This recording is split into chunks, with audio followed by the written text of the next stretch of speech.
When she wakes up in a hotel room, Emily finds a dry body on the bed next to her. However, she doesn't look bothered and instead goes to check her body in the mirror, noticing the knife wound in her abdomen. The knife that caused it is nearby, and Emily just thinks about all the times she had to do this. Afterward, she proceeds to chop the body into pieces and put them in garbage bags to then take them to a barn. All the pieces are burnt down to get rid of the evidence and the ash is buried in a hole.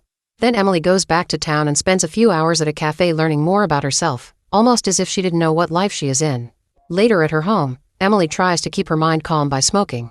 Suddenly she is visited by her boyfriend James, who is very angry because she's been missing for 3 days and she hasn't answered his texts. He even called the cops to find her, and now he has to call them again to tell them she's fine. Knowing that the police will get her in trouble, Emily tries to calm down James by getting affectionate with him, but James turns her down and tries to call the cops again. A desperate Emily decides to stab him in the neck with a corkscrew, instantly killing him. Then she wraps his body up and hides it in the basement, followed by cleaning the floor and washing the clothes to get rid of the blood.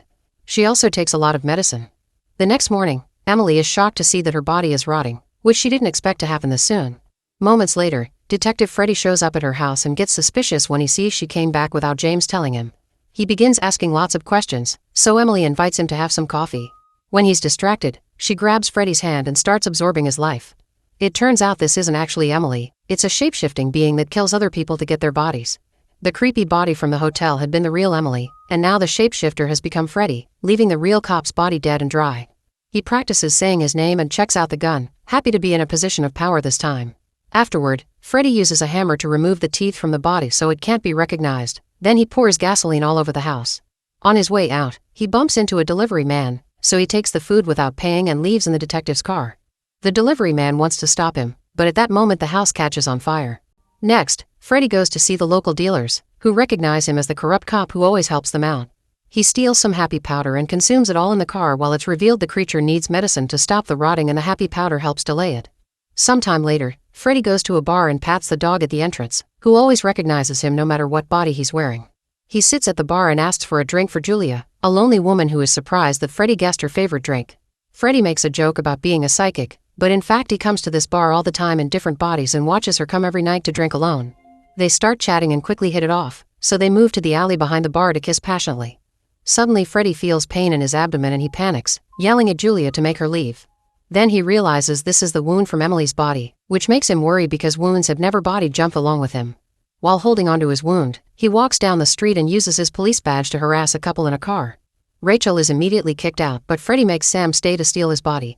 Sam tries to defend himself, but the creature gets what he wants in the end. Afterward, the new Sam takes the car to a private spot to destroy the body with a hammer, only to be interrupted by a call from his wife who asks him to come back. Sam goes home to his family, but he quickly learns that the couple doesn't get along and that their relationship is in shambles. The next morning, one of the kids wakes him up by jumping on him, and Sam can't help yelling at her to leave him alone.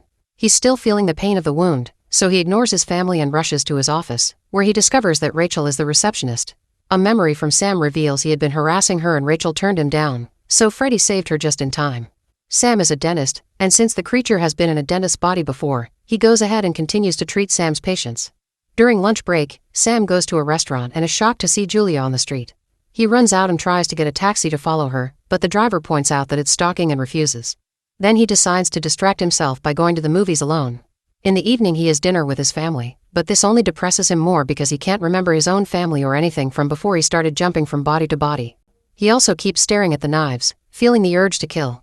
Needing to drink to deal with his mood, Sam goes to the bar while ignoring his family's pleas. Julia sits next to him and remembers seeing him around with Rachel, so Sam shares that his marriage is a disaster and that he only wants to have some fun. In return, Julia reveals she used to have a husband and a son. The boy died from a severe illness when he was only 3, and this strained her marriage for years. One night, her husband surprised her with a very romantic dinner, and they finally got to have fun and laugh again. They spent the night doing the dirty, but the next morning, Julia woke up to discover her husband disappeared without a trace. After sharing a drink with Julia, Sam goes to the bathroom and sees this body is starting to rot too. Panicking, he says goodbye to Julia and rushes to hide in a motel, where he consumes more happy powder. A few hours later, he gets agitated when he notices the rotting is spreading pretty fast, so he must hunt for a new body soon. He calls Rachel to apologize for what happened before asking her to come help him because he's sick. Moments later, Rachel shows up at the motel but Sam doesn't open the door, he just tells her to come in. Rachel gets wary when she sees the room has no lights on, and she very carefully approaches the bed, only for Sam to grab her and steal her body. For some reason, This time it hurts more than usual. The new Rachel stares at the dry body on the bed and takes more medicine, realizing she has access to lots of it. At that moment she gets a call from her boyfriend and she has to make an excuse for why she left in the middle of the night. In the morning, Rachel takes the chopped body in bags to the barn again to burn it down and hide it. However, this time she is seen by a neighbor, who asks if Rachel knows anything about the barn's owner and points out she always smells something funny in around here. It's implied the creature took the owner's body before and already discarded it. Rachel immediately drives away without saying a single word and goes back to the dentist's office, where she uses her employee key to steal a bunch of medicine. Afterward she goes to her apartment and takes medicine pretty often, hoping it'll keep the rot at bay. In the evening, she decides to dress up nicely and go to the bar, unaware that her boyfriend Tommy sees her leave. After the dog welcomes her again, she sits next to Julia, who recognizes her as Sam's date. They chat for a while and Julia comments that Rachel has sad eyes, so she offers her business card, explaining she's a counselor and can lend an ear any time. After Julia leaves to talk to Robert, John takes over her seat and begins hitting on Rachel. At first she ignores him, wanting to spy on Julia to know what her relationship with Robert is. However, at that moment the TV shows her as the main suspect behind a case in the barn. Needing to escape, she accepts John's advances and leaves for her apartment with him. They share some happy powder and John tries getting dirty with her, but when Rachel turns him down, he gets too aggressive and tries to force things. Rachel pushes him off and rushes to grab a knife to attack him, but John is quick to defend himself and disarms her. Then Rachel breaks a bottle on his head and tackles him to the ground, so now John can grab the knife. He tries attacking her, only for Rachel to beat him down with a lamp and retrieve the knife. After getting stabbed once, John tries to run downstairs, but Rachel follows him and proceeds to stab him multiple times in the corridor. Then she returns to the apartment and grabs all the things she needs to escape.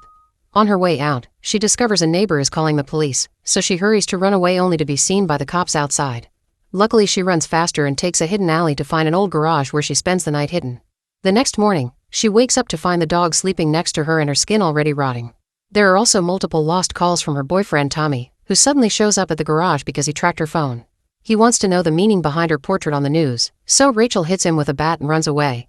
Tommy tries following her, but Rachel hides in the back of the truck while feeling the pain in her abdomen again. She needs a new body soon but doesn't want to take Tommy's because the cops will investigate him while looking for her. Thinking he doesn't have much time left, Rachel goes to the address on the business card to find Julia and tell her the truth. However, she finds her meeting with Robert, which makes her very jealous. The rotting on her arm is starting to expel pus, which inspires her to stalk Robert instead of Julia. She follows him to his house and pretends to be the delivery, killing Robert for his body as soon as he opens the door. Afterward, Robert makes a phone call and confesses his feelings to Julia, who agrees to come to his place for dinner. That night, they enjoy each other's company and Julia admits that there's something very familiar about Robert, but she can't explain what. Robert flirts with her and kisses her, quickly escalating things into something naughtier.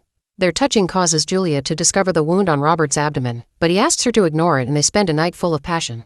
From that on, Julia and Robert start a relationship, and they're very happy together. They go on dates, have fun, and get dirty whenever they feel like it. Robert finally has what he wants and doesn't feel the need to search for a new host, although he does go back to take care of the last body and throws it in the river. He also keeps on taking medicine. One morning, Julia sees the news about 6 deaths in town and realizes she's met all those people at the bar. Robert hugs her to comfort her, promising to protect her. That night, Robert sees rotting on his hand and suddenly has pain in the abdomen again, so he finally accepts he must confess the truth. Robert tells Julia they need to talk and shares his earliest memory. When he was a child back in 1954, he killed his mother by accidentally taking over her body. He doesn't know what he is or if there are others like him, but he does remember feeling his mother's pure love in her body. Since then he's been jumping from body to body, but he never felt a love so pure again until the day he took over the body of Julia's husband. That romantic night had actually been prepared by him, and he had hated having to leave her the next morning. Almost every day after that he returned to the bar in different bodies to try to connect with her again. At first Julia doesn't believe him, but when he mentions the details of the romantic night she has a breakdown and takes a taser from her bag. Robert swears he loves her and won't hurt her, however Julia is too scared and tases him down before punching him a couple of times. Desperate to survive, Robert touches her and steals her body. The fact she's killed the woman she loves leaves her devastated and she goes to the bar for a drink, where she thanks the barman for always being there for her. That night, Julia doesn't body jump and lets the rotting take over her body. To her surprise, instead of dying her power creates a nasty cocoon in which she stays all night. In the morning, the creature breaks the cocoon as if it was an animal's birth and rushes to the mirror to see an old man covered in wounds, assuming this must be the real him. He doesn't understand what this means, but he goes to the park to think, and he's soon joined by the dog.